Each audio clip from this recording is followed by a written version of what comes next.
আমেরিকার একটি শহরে ভয়াবহ দাবানলে ব্যাপক ক্ষয়ক্ষতি হয়েছে। বিষয়টাকে অনেকে আল্লাহর আযাব, গজব হিসেবে দেখছেন। এটা আসলে তাই কিনা, এজন্য উল্লাস করা যাবে কিনা? আমরা অনেকে ইতিমধ্যে শুনেছি যে আমেরিকার হলিউড নামক একটি শহরে ভয়াবহ দাবানল পুরো শহরকে পুড়ে ছাই করে দিয়েছে। টানা 2 দিনের অধিক সময় ধরে শুধু পুড়ছে তো পুড়ছেই এবং কোনোভাবে সে আগুন থামছে না।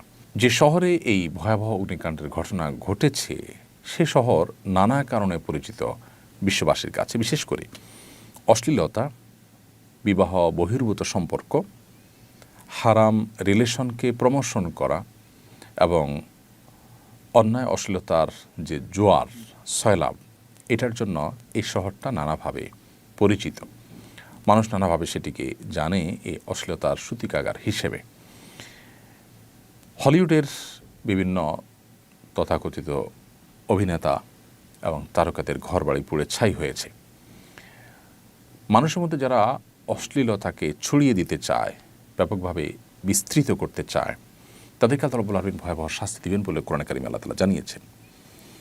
এই যে দাবানল, সেটা তাদের সেই সব কৃতকর্মের শাস্তি কিনা এটা নিশ্চিত করে বলা কঠিন হলেও আপাত দৃষ্টিকোণ থেকে, বাহ্যিক দৃষ্টিকোণ থেকে এটি দেখে একজন মুসলমান সতর্ক হওয়ার যথেষ্ট কারণ রয়েছে, শিক্ষা গ্রহণ করবার যথেষ্ট কারণ রয়েছে। আমরা জানি যে ইতালির পম্পেও নগরী, এটাকে পাপের নগরী বলা হতো। পাপ, জুলুম, সীমালঙ্ঘন এটা এমন পর্যায়ে চলে গিয়েছে যে একটা পর্যায়ে আল্লাহ রাব্বুল আলামিন সেখানে ভয়াবহ দাবানলে পুরো শহরকে পুড়ে ছাই করে দিয়েছেন। এখনও সেই কয়লা হয়ে যাওয়া শহরটি ওইভাবে কয়লা অবস্থাতেই বিশ্ববাসীর কাছে এখনও দৃষ্টান্ত হিসাবে, শিক্ষা গ্রহণের উপাদান হিসেবে এখনও টিকে আছে। হলিউডের এই যে আগুন, এই আগুন সেরকমই কোনো শিক্ষাদায়ক, সেরকমই কোনো অ্যালার্মিং কোনো বিষয়, কোনো ঘটনা হওয়াটা মোটেও অস্বাভাবিক নয়। একজন ইমানদার এখান থেকে শিক্ষা গ্রহণ করবে, উল্লাস নয়, বরং এখান থেকে শিক্ষা গ্রহণ করাটাই হতো আমাদের কর্তব্য, যে আমরা আল্লাহর অবাধ্যতার পথে যাওয়া, হারাম বা অন্যায়ের পথে যাওয়া থেকে আমরা বিরত থাকব। আমরা যদি আল্লাহর অবাধ্যতার পথে যাই, আল্লাহর রাব্বুল আলামিন ছাড় দেন, কিন্তু একটা সময় আল্লাহ তাআলা পাকড়াও করেন। আল্লাহ সুবহানাহু ওয়া তাআলা ছাড় পেতে পেতে একটা সময় আমাদের কাছে মনে হয় যে না, আল্লাহ বোধহয় আমাদেরকে আর পাকড়াও করছেন না, কিন্তু একটা সময় ঠিকই আল্লাহ সুবহানাহু ওয়া তাআলা ধরেন এবং পাকড়াও করেন। এই বিষয়টি পৃথিবীতে বারবার বিভিন্ন সময় ঘটে, আমাদের ব্যক্তিগত জীবনের সময় ঘটে, যে আল্লাহ সুবহানাহু ওয়া তাআলা আমাদেরকে অ্যালার্ম দিচ্ছেন, সতর্ক করছেন, বা আমাদের কোনো পাপের জন্য আল্লাহ রাব্বুল আলামিন দুনিয়াতে নগদ শাস্তি দিচ্ছেন।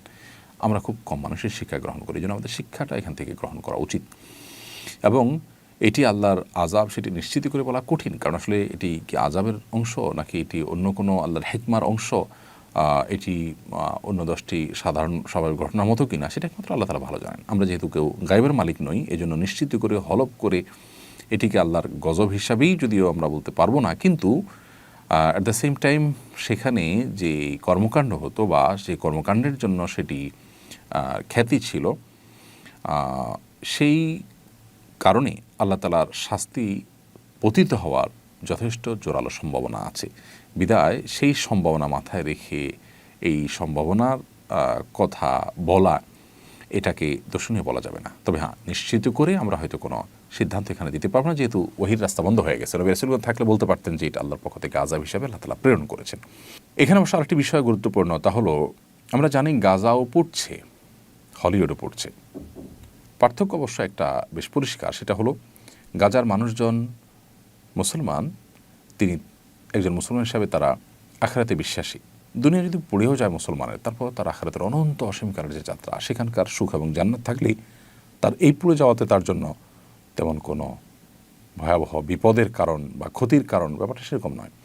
কিন্তু যারা আখিরাতে বিশ্বাসী নন, তাদের তো দুনিয়াটাই সব, তাদের যদি দুনিয়ায় পুড়ে যায় তাদের আর থাকলোটা কি? আল্লাহ তাআলা আমাদেরকে ঈমান এবং তাকওয়ার চর্চায় অগ্রগামী হওয়ার তৌফিক দান করুন। পৃথিবীর প্রত্যেকটা ঘটনা থেকে শিক্ষা গ্রহণ করার তৌফিক দান করুন। আমরা চাই হলিউডে কেন, পৃথিবীর যে কোনো প্রান্তে থাকা মানুষজন তারা আল্লাহর বাধ্যগত হন, তারা সঠিক এবং সুন্দর পথে আসুন, তারাও আল্লাহর বাধ্যগত হয়ে আল্লাহর নিরাপত্তার চাদরে চলে আসুন, ভালো থাকুন, সেটি আমরা কামনা করি। আল্লাহ তাআলা আমাদেরকে শিক্ষা গ্রহণ করবার তৌফিক দান করুন।